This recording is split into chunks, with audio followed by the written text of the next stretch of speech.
Assalamualaikum warahmatullahi wabarakatuh. Alhamdulillahirabbil alamin wa bihi nasta'in ala umuri dunya waddin wassalatu wassalamu ala asyrafil anbiya'i wal mursalin wa ala alihi wa sahbihi ajma'in. Amma ba'd, rabbi shrah li sadri wa yassir li amri wa hlul 'uqdatam min lisani yafqahu qawli. Amin amin ya rabbal alamin. Ibu-ibu sehat? Saya pernah kesini kan Bu? Pernah, makanya saya ingat saya pernah kesini ke masjid ini, Masya Allah. Saya sapa dulu nih ibu-ibu yang siang hari ini berada di masjid. Padahal siang-siang bisa tidur siang ya Bu ya, bisa beres-beres rumah. Saya panggil ibu atau kakak atau mbak atau mbah. Coba di sini yang di bawah 30 tahun boleh tunjuk tangan. Oke. Di atas 30 tahun, di atas 40 tahun, mungkin dikit ya. Masya Allah. Baik, yang saya hormati Ketua Takmir Masjid Mujahidin beserta jajarannya, Hijabers Community Lampung, Akhwat Bergerak Bandar Lampung, Majelis Ta'lim An-Nuriyah, Majelis Ta'lim As-Sayyidah, Majelis Ta'lim Al-Hijrah, Majelis Ta'lim At-Taubah, Majelis Ta'lim As-Sajjidah, Akper Bunda Delima, ya, dan juga jemaah-jemaah yang tidak bisa disebutkan satu persatu.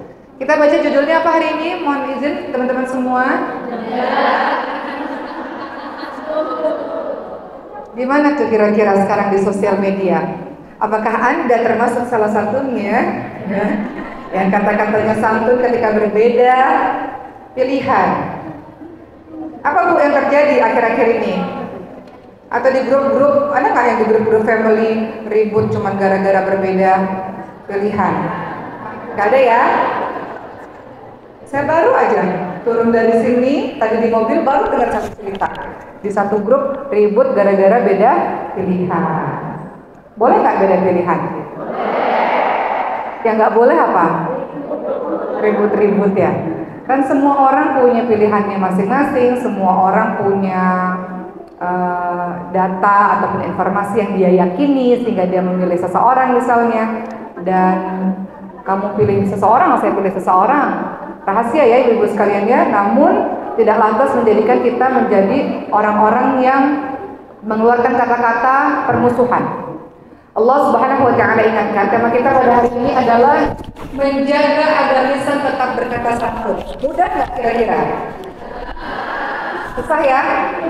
Jangan nyolek-nyolek nih, ntar kalau saya dicolek-colek keluar nih aslinya saya nih, misalnya gitu kan.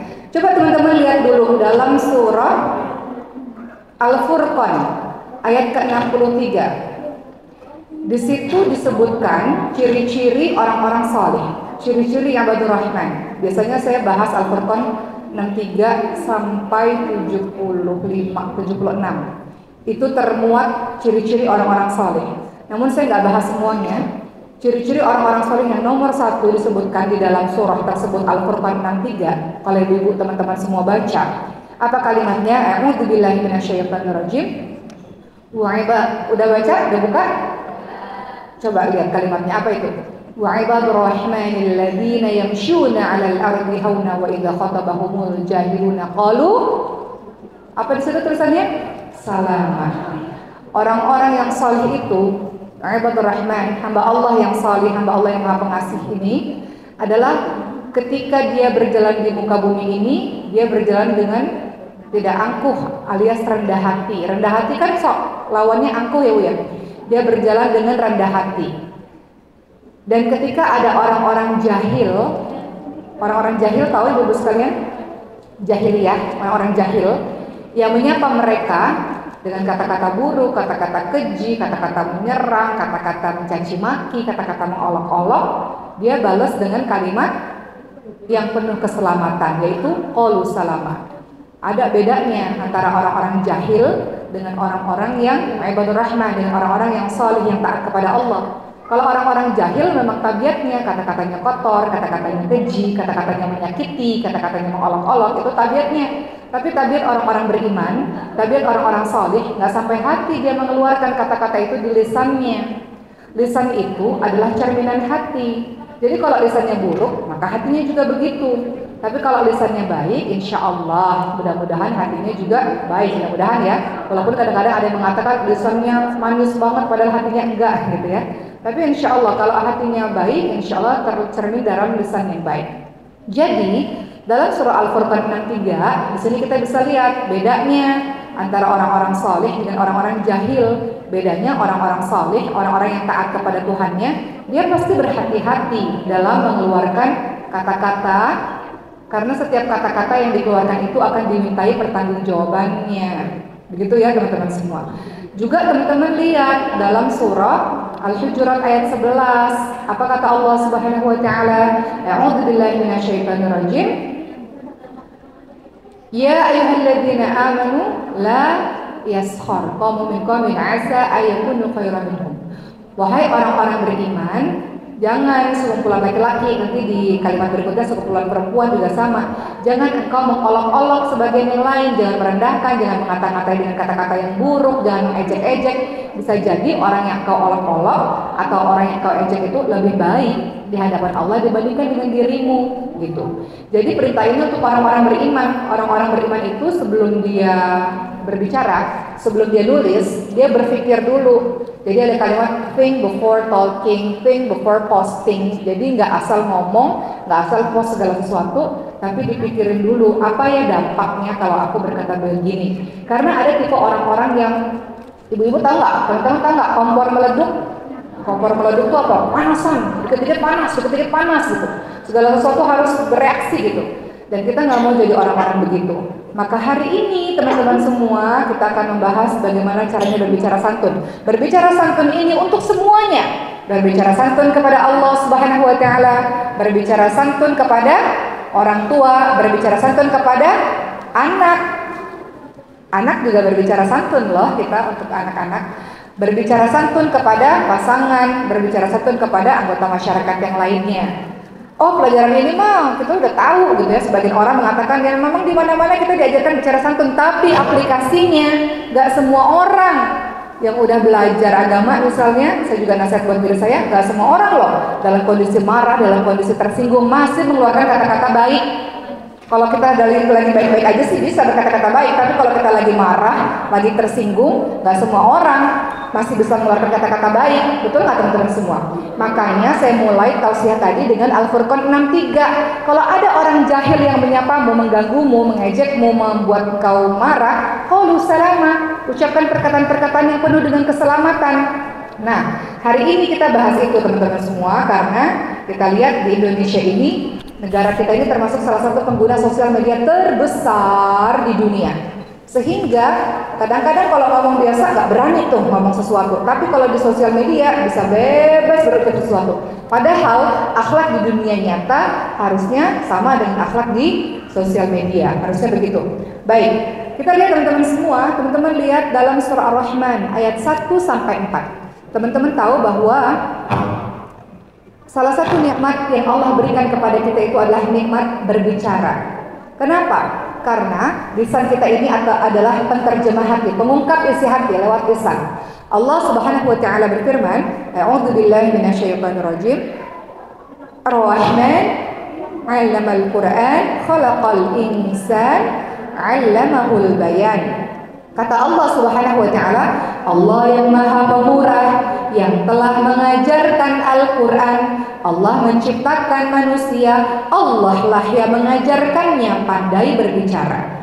Jadi yang ngajarin kita, yang buat kita bisa bicara itu Allah Subhanahu wa taala. Dan juga teman-teman lihat dalam surah Al-Balad ayat 8 sampai 9, kata Allah, bukankah kami telah memberikan kepadanya 2 buah mata, lidah dan 2 buah bibir. Allah memberikan ini, Allah ngajarin kita pintar berbicara. Harusnya kalau sudah tahu dan sadar dengan itu, ini bukan digunakan untuk bermaksiat kepada Allah Subhanahu wa taala. Ini bukan digunakan untuk menyakiti hambanya Allah Subhanahu wa taala. Kalau sudah tahu ini pemberian dari Allah, Allah yang mengajarkan kita pandai berbicara, kok kita mau menyakiti pencipta atau hambanya sang pencipta? Kan nggak begitu logikanya teman-teman semua. Maka kita lihat teman-teman semua, teman-teman lihat dalam surah Qaf ayat ke-18. Allah Subhanahu wa taala berfirman, A'udzubillahi minasyaitonirrajim, ma yalfidhu min qawli illa lidaihi raqibun atid. Tiada suatu ucapan yang diucapkan melainkan ada di dekatnya malaikat pengawas yang selalu hadir. Selalu ada malaikat, tapi kadang-kadang kita lupa, kita nggak lihat kan. Jadi malaikat selalu berjaga-jaga. Tiap detik apa yang keluar dari lisanmu, maka ada malaikat pengawas yang selalu hadir, yang selalu mencatat. Al-Isra 36, teman-teman lihat. Sesungguhnya wala taqfu ma laysa laka bihi ilmun inna sam'a wal basara wal fuada kullu ulaika kana 'anhu mas'ula. Sesungguhnya pendengaran, penglihatan dan hati semuanya akan dimintai pertanggungjawabannya. Jadi Ibnu Mas'ud radhiyallahu anhu, salah seorang sahabat Nabi, beliau berkata, jauhilah fudulul kalam, pembicaraan yang melebihi keperluan. Jauhilah pembicaraan yang berlebih-lebihan. Cukup bagi seseorang berbicara menyampaikan sesuai dengan kebutuhannya. Jadi jangan terlalu banyak bicara hal-hal yang nggak ada faedahnya, teman-teman semua. Ya, apa kata Ibnu Mas'ud radhiyallahu anhu? Beliau berkata, wahai lidah, katakanlah kebaikan, niscaya engkau akan mendapatkan keberuntungan. Diamlah, niscaya engkau akan selamat sebelum engkau menyesal. Ya. Begitulah teman-teman semua, Rasulullah SAW ingatkan kesalahan anak Adam yang paling banyak terletak pada lidahnya. Rasul juga ingatkan dua lubang yang paling banyak memasukkan ke nerakanya Allah adalah lubang lisan dan lubang kemaluan. Itu dua lubang yang paling banyak membawa manusia ke neraka Allah. Memangnya di lisan ini, lubang mulut maksudnya ya, lubang mulut lisan. Memangnya di lisan ini dosanya apa, teman-teman semua? Ada dosa ghibah. Teman-teman tahu ghibah itu apa? Ketika para sahabat mengatakan, ghibah itu apa sih Rasulullah? Kita membicarakan seseorang di belakang. Walaupun itu benar Rasulullah, gimana kalau itu benar? Kalau itu benar, namanya ghibah. Kalau salah, namanya fitnah. Ghibah sama fitnah sama aja, teman-teman semua. Makanya Allah Subhanahu wa taala menganalogikan ghibah, kita ngomong di belakang nih. Itu benar, memang benar. Tapi kalau dia dengar, dia nggak suka gitu. Kita ngomongin di belakang, itu ghibah. Kecuali beda ya teman-teman semua. Kecuali kalau itu sudah kemaksiatan yang semua orang udah tahu, atau dia sangat berbahaya, udah banyak korban-korbannya. Kita memberitahu orang lain supaya berhati-hati. Itu boleh dibicarakan. Tapi kalau hal-hal selain dari itu nggak boleh dibicarakan. Atau teman-teman mau di pengadilan bersaksi, itu bukan ghibah, ya. Bersaksi di depan hakim bukan ghibah. Jadi ada ghibah yang membuka aib yang boleh, yang nggak boleh. Kita bicara yang nggak boleh. Ghibah secara umum dan juga fitnah itu ada dalam surah Al-Hujurat ayat ke-12. Allah menganalogikan perbuatan seperti ini, perbuatan yang sangat-sangat menjijikkan. Karena seperti engkau memakan bangkai saudaramu sendiri. Teman-teman kalau menemukan bangkai hewan, mau dimakan nggak kira-kira? Enggak kan, jijik kan? Apalagi bangkai manusia, jijik, takut, ya kan? Allah menganalogikan perbuatan ghibah, ngomongin di belakang, apalagi fitnah, sama aja dua-duanya. Itu perbuatan yang sangat-sangat menjijikkan. Boro-boro mau makan, dekat aja nggak berani, kira takut, ya kan? Kenapa sampai analoginya sedemikian dahsyat? Karena perbuatan yang sangat-sangat menjijikkan. Yang kita makan aja nggak sanggup, mendekati aja nggak sanggup, apalagi memakan bangkainya, makan dagingnya. Maka teman-teman lihat dalam surah Al-Hujurat ayat ke-12, kata Allah Subhanahu wa taala, "A'udzubillahi minasyaitonirrajim. Ya ayyuhalladzina amanu ijtanibu katsiran minadh-dhanni inna ba'dadh-dhanni itsmu wa la tajassasu wa la yaghtab ba'dukum ba'dha yuhibbu ahadukum ay ya'kula lahma akhihi maytan fakaritum." Teman-teman lihat dalam surah Al-Hujurat ayat 12, saya nasihat diri saya sendiri teman-teman semua. Kata Allah, "Wahai orang-orang yang beriman, jauhilah kebanyakan dari prasangka." Artinya apa? Jangan suka suudzon. Kemudian perbuatan suudzon berikutnya, dan jangan engkau suka cari-cari kesalahan orang lain. Tajassus itu suka cari-cari kesalahan orang lain. Dan jangan menggunjing. Sebelum menggunjing, sebelum gosip, ghibah, fitnah, itu pasti diawali dengan suudzon dulu, cari-cari kesalahan, akhirnya dia menggunjing.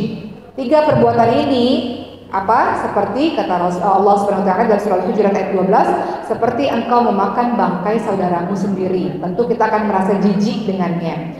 Jadi perbuatan ini mustahil dilakukan oleh orang-orang yang beriman. Karena perintah ini, ya ayyuhalladzina amanu, Wahai orang-orang yang beriman, ditujukan kepada orang-orang yang beriman. Ya ayyuhalladzina amanu jtanibu katsiran minadh dhon. Jangan jauhilah kebanyakan dari prasangka. Sebagian dari prasangkamu itu adalah sebuah perbuatan dosa. Jangan suka suudzon. Jadi beberapa kali di dalam Al-Quran kita lihat seruan untuk orang-orang beriman. Al-Quran datang kepada kita sebagai petunjuk. Kita mengaku seorang muslim. Muslim gak punya akhlak yang seperti itu, teman-teman semua. Dalam artian kita apa akhlaknya itu ya? Akhlaknya itu berhati-hati kita dalam berbicara. Walaupun dalam perjalanan hidup kita, kadang-kadang kita manusia biasa ya Bu ya. Kadang-kadang kita kelepasan, kadang-kadang kita nggak sadar kalau lagi marah, nggak kontrol misalnya ya. Tapi hari ini kita ingat diri kita lagi bahwa ya Allah mau lisan yang keluar di sini lisan yang baik-baik. Ini berlaku untuk siapapun, bukan cuma dalam situasi politik pada saat ini, tapi juga dalam rumah. Bagaimana kita bercengkrama dengan pasangan. Kadang-kadang Ibu, saya juga manusia biasa ya Bu ya. Kadang-kadang yang namanya suami istri pasti ada bertengkar-bertengkarnya, benar nggak teman-teman semua, ya kan? Biasanya kalau saya lagi kesel-kesel nih sama suami, saya pegang mulut saya, jangan keluar apapun di sini, walaupun dalam hati, sebel banget sih, kesel banget sih gitu ya. Cuma dipegang, dari sana nggak boleh keluar apapun gitu. Jangan sampai keluar apapun. Kadang-kadang kalau kita lagi marah, lagi tersinggung, lagi nggak enak hatinya, kita bisa keluar kalimat yang kalau kita lagi sadar, kita nyesel kenapa kita bisa keluar kalimat itu. Termasuk juga sama anak-anak, ibu-ibu sekalian. Banyak ibu-ibu yang keselnya sama suaminya kenanya sama anak misalnya, sebelnya sama orang lain kenanya sama anak, atau kita capek karena pekerjaan rumah tangga kenanya ke anak misalnya. Nanti ketika anak tidur baru dia minta maaf. Anak nggak denger Bu saat anak itu tidur. Jadi kalau minta maafnya ketika anak itu masih melek. Boleh nggak sebelum tidur mengatakan begini kepada anak? Saya dapat pelajaran ini dari seorang ibu, Masya Allah. Beliau bilang, sebelum saya tidur, saya panggil anak-anak dan saya katakan, terima kasih ya nak, hari ini udah jadi orang baik. Hari ini sudah jadi orang yang banyak menolong orang lain, sudah memberikan kebaikan pada orang lain. Hari ini sudah betul-betul menjalankan tugas sebagai seorang hamba Allah yang luar biasa. Makasih ya nak. Dan juga mama minta maaf, belum jadi mama yang sempurna. Mama minta maaf hari ini mungkin menegur dengan cara yang salah. Mama minta maaf belum jadi mama yang sabar buat kamu. Itu tiap malam beliau lakukan ritual itu. Sehingga saya terinspirasi dengan beliau dan saya berusaha untuk melakukan itu pada anak-anak. Ya, sehingga anak-anak di kepalanya itu terkonsep ya seorang baik, orang baik. Karena tiap hari mamanya bilang makasih anak udah jadi orang baik pada hari ini. Jadi di kepalanya dia percaya dia orang baik. Bayangkan kalau kita bilang sama anak kita, bodoh banget kamu, kurang ajar banget kamu. Memangnya mama nggak pernah ngajarin kamu ya? Dan kalimat-kalimat buruk lainnya, lama-lama dia percaya dia betulan bodoh, dia betulan kurang ajar, dia betulan nakal. Dan kata-kata negatif lainnya. Tapi ibu ini mengajarkan pada saya, makasih anak, hari ini udah jadi anak baik. Hari ini udah jadi anak yang taat kepada Allah. Makasih Masya Allah udah melaksanakan sholat dengan baik, udah baca Quran dengan baik, nah Masya Allah. Sehingga dia percaya dirinya memang orang baik teman-teman semua. Dan juga mamanya minta maaf tiap malam ketika anak itu masih melek. Bukan minta maaf ketika anak udah tidur. Kadang-kadang kita minta maaf nyesel ketika ngeliat anak tidur. Ya, baik kita lanjut ya teman-teman semua. Hati-hati, ada banyak sekali dosa lisan yang kita harus waspada. Ini nih, yang paling banyak memasukkan kita ke neraka nih ini nih.